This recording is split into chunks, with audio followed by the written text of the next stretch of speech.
네, 오늘의 정치권 관심 뉴스들 진단해보는 나이트 포커스 정호김, 김영주 전직 의원 두 분 모셨습니다. 어서 오십시오. 안녕하십니까. 네, 안녕하십니까. 자, 윤석열 대통령의 반국가 세력 발언에 대한 후폭풍 오늘도 계속되고 있습니다. 자, 오가는 공방 속에 민주당에서 윤 대통령의 집권을 쿠데타에 비유해서 또 논란이 됐는데요. 주제 영상 보고 오시겠습니다. 반국가 세력들은 핵 무장을 고도화하는 북한 공산 집단에 대하여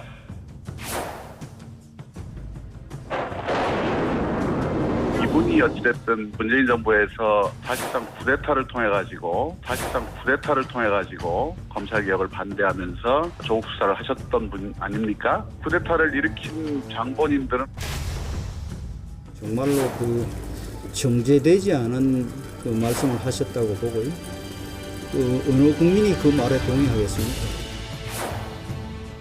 투표에서 당선이 됐지만 본인을 중앙지검장에 임명한 문재인 대통령님에 대해서 어쨌든 본인은 저항을 한 거 아닙니까? 그런데 그때는 그냥 넘어가셨잖아요. 넘어가시고 이제 와서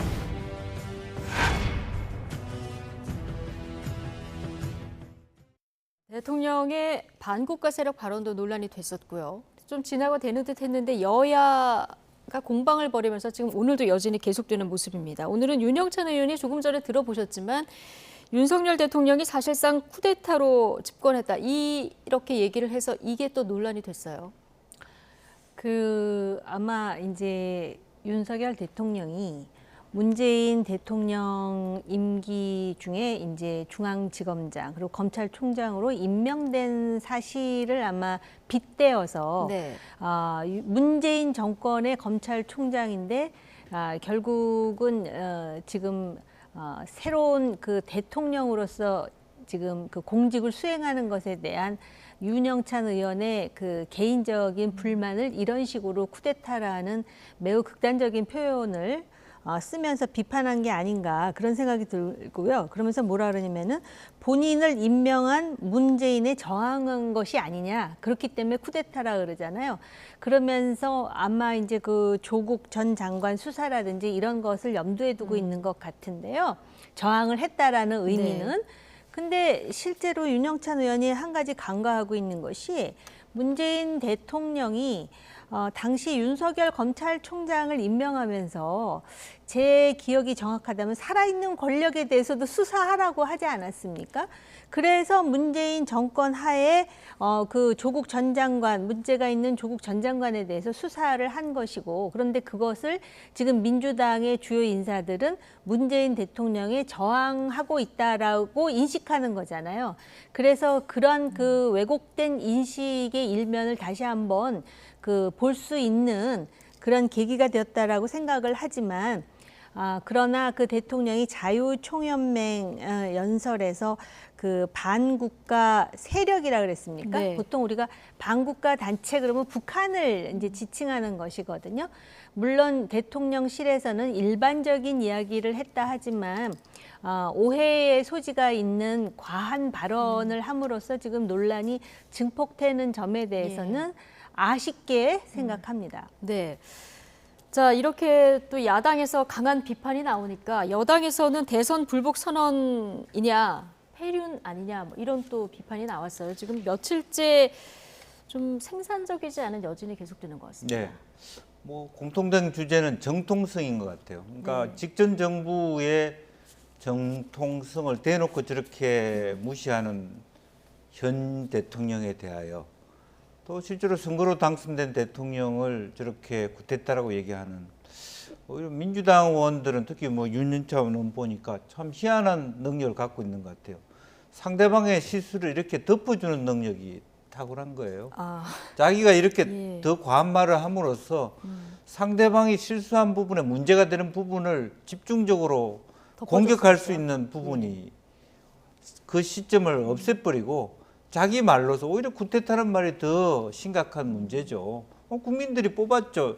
0.01%든 1%든 이겨서 대통령이 되는 거고, 또 하나 윤영찬 의원의 발언의 가장 큰 문제는 대통령이 뽑아줬으니까 대통령 수사하지 말라, 그런 얘기는 정말 옛날적 사고방식인 거예요. 그리고 전 세계 미국이나 어디든 간에 대통령이 누구든 잘못하면 수사해야죠. 이제 네. 그런 부분에 대해서 가장 잘못했다 그러면 저러한 분들을 검찰총장에 앉힌 문재인 대통령과 그 친문 일당이 잘못한 거예요. 예. 저는 그렇게 생각해야 된다고 봅니다. 그러니까 자기 스스로가 발등을 찍고 반성해야 된다. 인물 잘못 봤다. 이렇게 얘기하는 것이 더 현실을 따갑게 국민들이 생각해 보는 계기가 될 텐데 네. 쿠데타 얘기를 무리하게 해버리고 뭐 사실은 박근혜 전 대통령 얘기가 없었으면 아마 탄핵 얘기도 나왔을 거예요. 근데 차마 그 얘기를 못 하니까 쿠데타 얘기를 하는 것 같은데 지금 그렇게 해서 험한 말로서 이 문제가 해결될 게 아니다. 그리고 또 정말 대통령이 저렇게 저는 우려스러운 것은 문 대통령이 실패한 방식과 똑같은 방식으로 지금 윤 대통령이 가고 있는 것 같다. 다만 방향만 한쪽은 좌로 더 가고 한쪽은 우로 더 가고 있다. 국민들만 서글픈 상황이 되었다. 저는 그렇게 봅니다. 국민들만 서글픈 상황이 됐다. 자, 그런데 대통령실에서 이 발언이 조금 논란이 되니까 반국가 세력이 특정한 정치 세력을 겨냥한 건 아니다 이렇게 진화에 나섰는데요. 근데 정작 여당에서는 또 이게 지난 문재인 정권 5년을 돌아봐라 이런 발언이 나오니까 반국가 세력을 민주당을 지칭한 발언이 아니냐 이렇게 해석할 수 있는 게 들리는 이런 발언이 또 나오고 있거든요. 이 부분은 어떻게 봐야 됩니까? 대통령실에서는 좀 진화하고자 예. 하는 생각이 있는 것 같은데요. 지금 여당 대표가 국민의 생명과 안전을 위협하고 국가의 안보마저 위기에 빠뜨렸다면 이것이 반국가 단체이지 무엇이 반국가 단체인가 이렇게 얘기하잖아요. 네.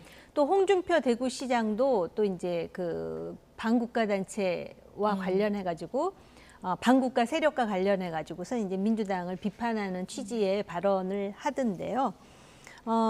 사실은 그 자유총연맹에서의 그 연설을 보면은 딱 들었을 때 일반적인 그런 좌파 세력이라고 생각할 수도 있지만 예를 든다면은 유엔 안보리 제재를 풀어달라고 읍소를 하고 유엔사 해체하는 종전선언 노래를 부르고 다니지 않았느냐 네. 할 때 딱 그 문재인 정권이 떠오르는 거는 참 자연스러운 일이에요.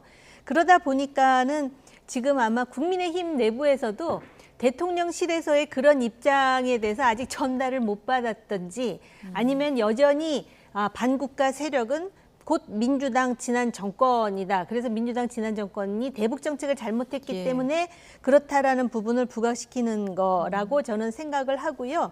지금 이렇게 양쪽이 이렇게 극단적으로 나오는 거는 사실은 상대 당에 대한 비난의 그 목적도 있겠지만 총선이 이제 1년도 안 남은 상황에서 지지층을 결집하고 싶은 것 같아요. 그러다 보니까는 그 윤영찬 의원이 해서는 안 될 쿠데타 발언까지 한 게 아닌가 싶은데 특히 윤영찬 의원 같은 경우는 이낙연계로 알려진 정치인 아닙니까?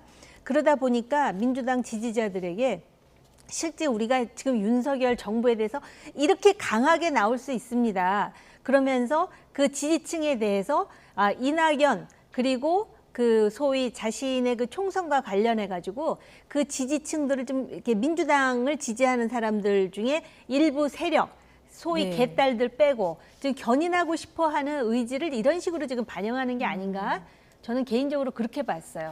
알겠습니다. 어쨌든 지금 말의 수위가 점점 높아지고 있는데요. 여론은 지금 어떻게 흐를지 좀 지켜보도록 하고요.